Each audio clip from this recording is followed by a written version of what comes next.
We want to name just a few of the most important aspects of your life. And we want to call your attention to something that really is important. These may or may not be in order of importance. They're all going to seem important to you, but your Earth spins in its orbit in perfect proximity with other planets. Not your job. Your sun comes up every morning. Not your job. The water of your planet moves around in a pattern that serves your planet in terms of balance and energy and food supply. Not your job. Didn't go with us on that one quite as well. Your blood pumps through your body while you sleep. Not your job. You're not as impressed with these things as we are. We want you to begin putting, for a little while, everything that is important to you in the category of not your job, meaning not your action-oriented job. We want you to understand that there is a broader perspective that is moving things and keeping things in balance, and that the population of your planet is something that is tended to from non-physical consciousness perspective. That so much about what you are living here was set into motion even before you got here. And that there is a vibrational reality that you will call future experience that is underway, that you are contributing to on a daily basis by the sifting and sorting of the contrasts that you live. So just for a little while, we're not asking you to withdraw from life. We're not asking you to not have fun measuring yourself with others. We're not asking you to not enjoy the competitions that you find with each other. We're just asking you to put it in perspective. We're just asking you to acknowledge that there is an energy that creates worlds, a consciousness flowing energy that creates worlds, that comes from what some want to call God. We call it source energy, or your inner being, or the non-physical part of you, that is working for you because you are blessed and deserving, not against you ever. We would like you to accept that as you are here in these leading edge bodies, and that as you explore the details of your life, and you find something that is unpleasant to you, like people who are hungry, or people who are angry and mean and belligerent, or, that when you experience the exposure of that, and you feel the offness of it, that you give birth to a rocket of desire that is then understood by this energy that creates worlds. It becomes part of the consciousness. It becomes part of the becoming. So you keep giving birth to a better world that you don't line up with. You give birth to a better world all day long. You give birth to more peace. You give birth to more prosperity. You give birth to more abundance of all manner. You give birth to all kinds of things by your exposure to it, through your personal exposure with one another and through the media or your televisions or whatever. You are exposed to so much that makes you do what you were born to do. Decide and define what would be better. But then you don't go to what's better because you keep focusing upon the problem that you've been exposed to. So then future generations come, little kids come, and they're too young to know. They haven't been exposed to enough. So they're just born expecting well-being. And do you know? It's the animals on your planet and it's the babies on your planet that keep allowing the well-being to flow. You don't ever need to worry about it.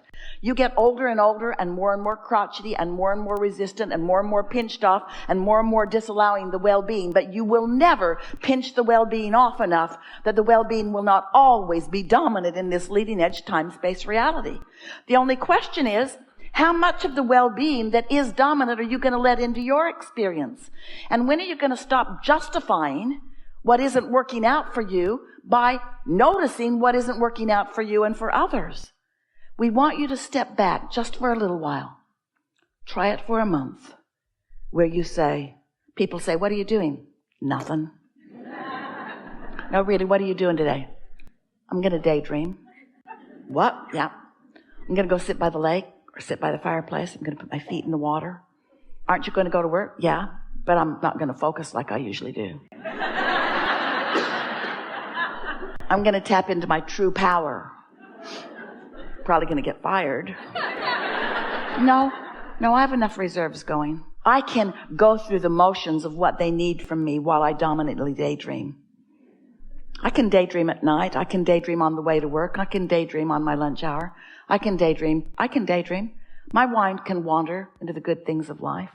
I can predominantly daydream. What are you doing? Nothing.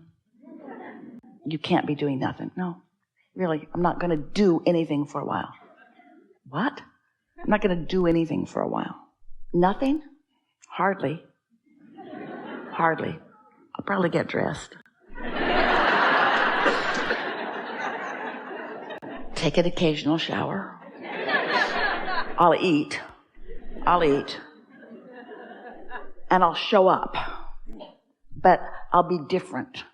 Because I'm showing up in my wholeness. I'm showing up in my expecting good things to come to me. I'm showing up expecting inspiration to come to me in such a timely way that I can shoot a basket from mid-court and on a buzzer beater win the championship. I can do that. Or I can receive an impulse about something that I've been lightly pondering. And when I play it all the way out, it's effective. I can invent things and create things by utilizing this higher power that I have to daydream myself to. I'm no longer going to hold myself in practical defiance of my true power. I'm not going to do a piddly, mediocre little action thing. I'm going to tap into true power. So we're just saying that when you get the hang of this, that the power of a non-resisted thought, that's what we want you to focus with us here. The power of a non-resisted thought is a comparison of like an atomic bomb to a firecracker. The relationship of the energy and the movement of the energy within it, the power of a non-resisted thought. Try it. Try it just a little. Not even all the time, just a little more. Daydream a little bit and see what happens. Let your mind wander, or think about when your mind did wander and what it produced. Esther was waiting for her plane at the airport on her way to here. And she was in the Delta Lounge and just got a really strong impulse to go to her gate. And she looked and she thought, it's an hour early. I should stay here because less people, more food, comfortable chair. I should stay here. But the impulse to go was really strong. A good feeling impulse, like something better awaits you somewhere else. That feeling? Her practical mind couldn't figure it out because nobody wants to be at the gate instead of the first class lounge. But Esther did, was strong. So she went down to the gate, found a seat, saw that her flight was on the board. It was the next flight coming. There was an airplane still there and another one still coming. So she was there really early. And then she thought, I should have a drink of water. My breath might be bad. And she thought, I should eat a breath mint. My breath might be bad. And then she thought, I should stand up. And then she thought, I should go over there. So she's just following these unimportant seeming impulses. And a woman turned around and said, Esther, oh my God. I knew I would meet you someday. I didn't know where or when. Esther said, me neither. All I know is that for the last hour, you've been calling me right here. You've been calling me right here and, see, my breath's good.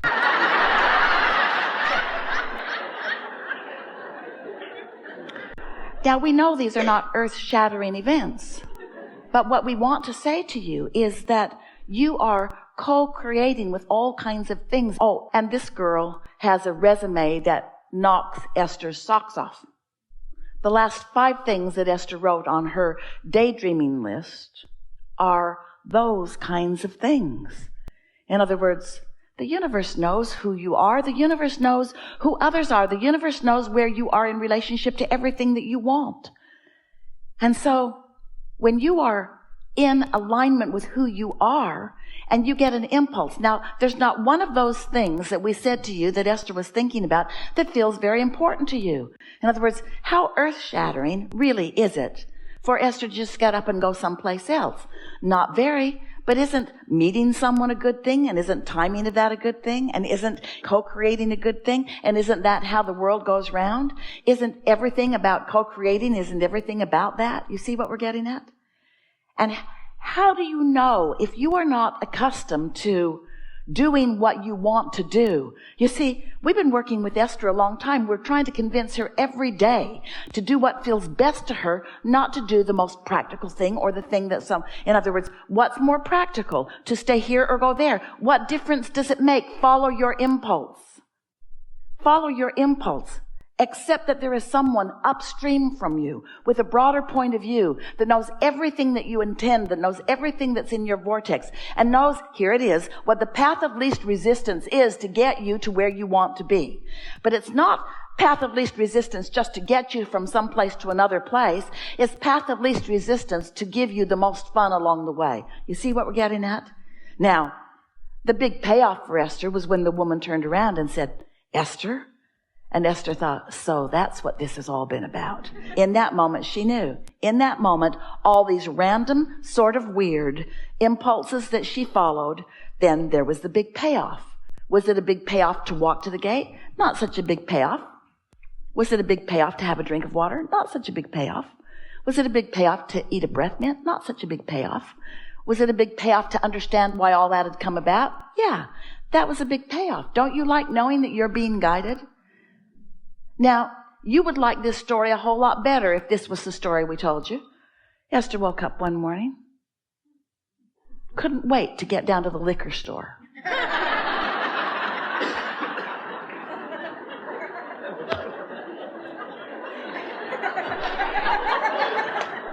That's where she buys her water and milk. But on this particular morning, she got up, she couldn't wait to get there, and she bought a lottery ticket, and she won $10 million. No, she didn't, but you would like that story better.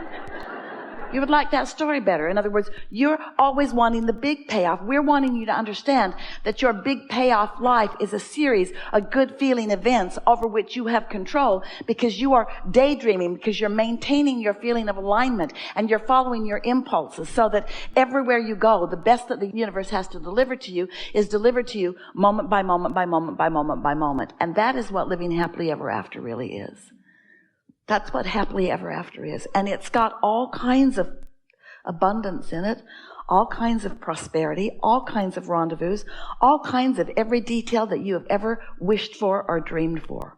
There is nothing that you cannot be or do or have. But you cannot hold yourself in vibrational resistance as your practical mind keeps taking score of where you are instead of where you want to be. And because you've not really understood this, and you've not allowed yourself to purposefully daydream, because you've oriented yourself to too much practicality, because you've been measuring your success in life to how others have approached you or others have approved of you. Those you work for expect things of you, and you want to perform in a way that pleases them. And those who you were born to expect things of you. You've given over your power to almost everyone else, seeking approval from their factoring you into them. And that's all right, because if you don't do what Esther wants you to do, she'll find someone who will. Are you afraid? No. Of course you want to do the things that you are supposed to be doing. We're just asking you to daydream too. Are you following? We're just asking you to begin leveraging this energy that creates worlds. Now, right now, you're sort of limp about it. We just delivered to you a soliloquy that could take you happily ever after into outrageous success on any endeavor that you're about, and you are limp about it because it doesn't seem big enough. It doesn't seem important enough. We ask for zero sacrifice. No sacrifice, no struggle, no attention, no effort. We didn't ask for any of the things that you equate with success. You've been barking up the wrong tree for quite a long time.